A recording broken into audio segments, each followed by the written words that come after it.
আজকে আমরা কথা বলবো রাজনীতি বিশ্লেষক শরীফুজ্জামান শরীফের সঙ্গে। আপনাকে স্বাগত জানাচ্ছি।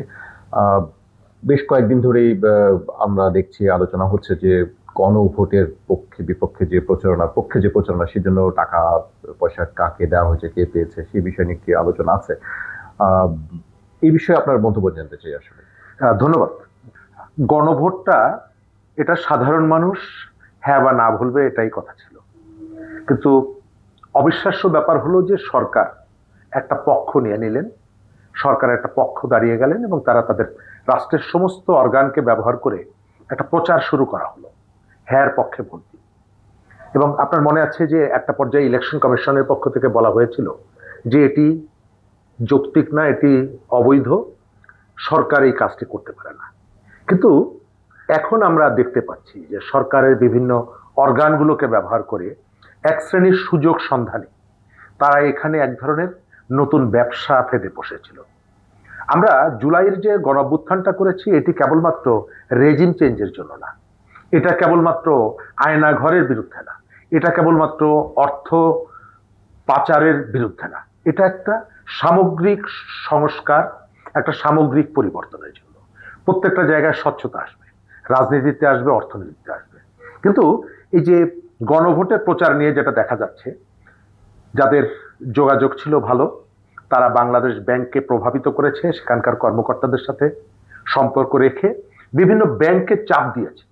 প্রাইভেট ব্যাংকগুলো আপনি জানেন যে তারা বাংলাদেশ ব্যাংকের অধীনে তাদেরকে কাজ করতে হয়, ফলে বাংলাদেশ ব্যাংকের যে কোনো নির্দেশ অনুরোধ তাদেরকে শুনতে হয়।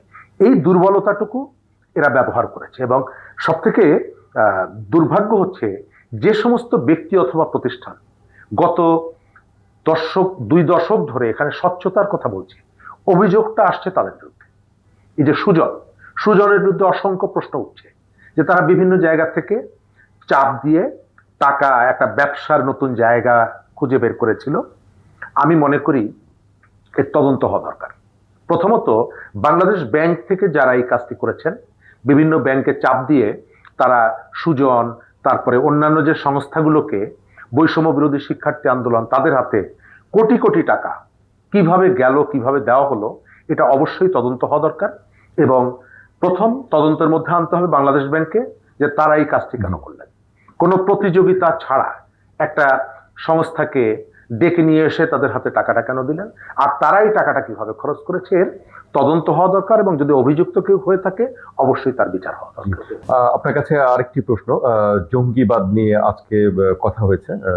স্বরাষ্ট্রমন্ত্রী এবং প্রধানমন্ত্রীর উপদেষ্টাও আজকে বক্তব্য দিয়েছেন। দুজনের বক্তব্য একটু দুই রকম মনে হয়েছে আর কি আমাদের কাছে। একজন বলছেন যে জঙ্গিবাদ তৎপরতা নেই, কিন্তু আরেকজন বলছেন যে আছে আবার নেই। দুটি কথাই তিনি বলেছেন। কেন হঠাৎ করে জঙ্গিবাদ নিয়ে আলোচনার কারণটা কি?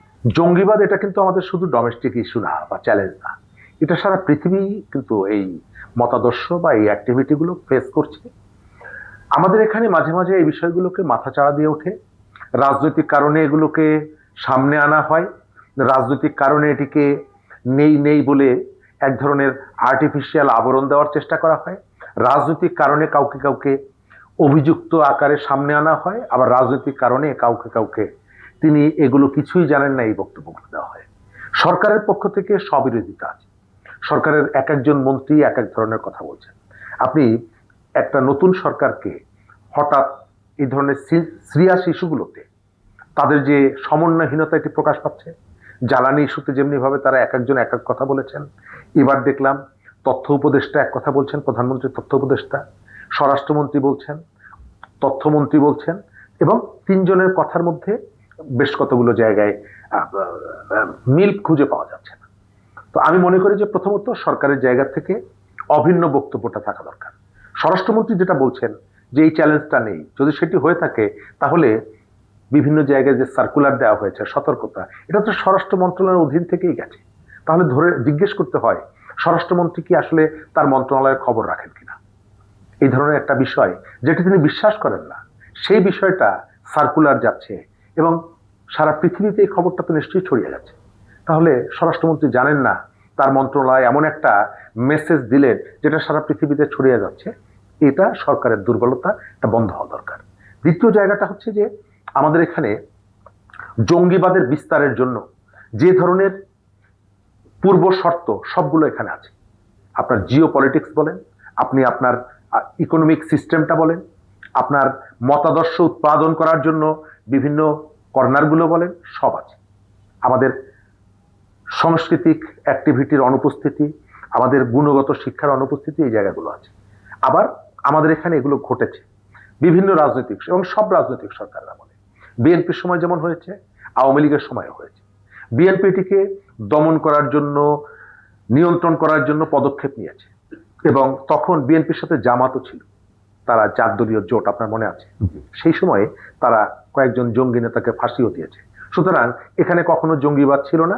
এটি যারা বলতে চান তারা এক ধরনের জঙ্গিবাদকে আড়াল করতে চান।